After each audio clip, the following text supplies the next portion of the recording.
about the key features. In your IELTS Academic Writing Task 1 response, you must present the key features and use the data to support your description. If we look at the band descriptors, you will notice that you need to present all the key features to achieve a band 7 or above. A 7 bender clearly presents and highlights the key features, and a 6 bender presents and adequately highlights the key features. The one who gets 5 band would present the key features, but that would not be clearly clarified or adequately covered.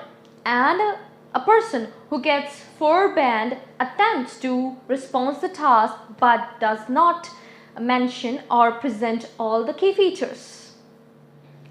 Let's take a few scenarios and the possible key features. Let's take graphs. A graph showing 5 age groups over 2 years.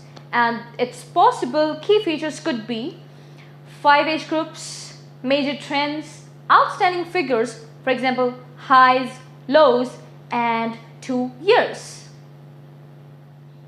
Similarly, have a quick look at these other scenarios.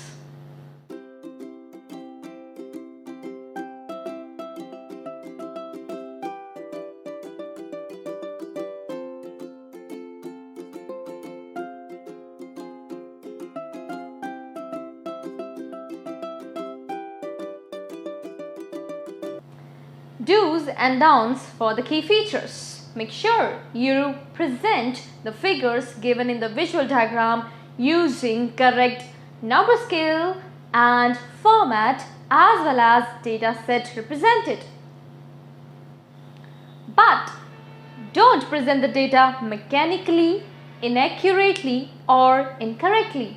And don't use calculations to respond to the task. To recap on what we have learned, remember to watch the part 1 of this video. Altogether, you are on your way achieving an band 7 or higher in task achievement in IELTS Academic Writing Task 1. So, write a clear introduction and an overview along with presenting and highlighting all the key features with figures or data. This was all about IELTS Academic Writing Task 1 task achievement. Bye-bye.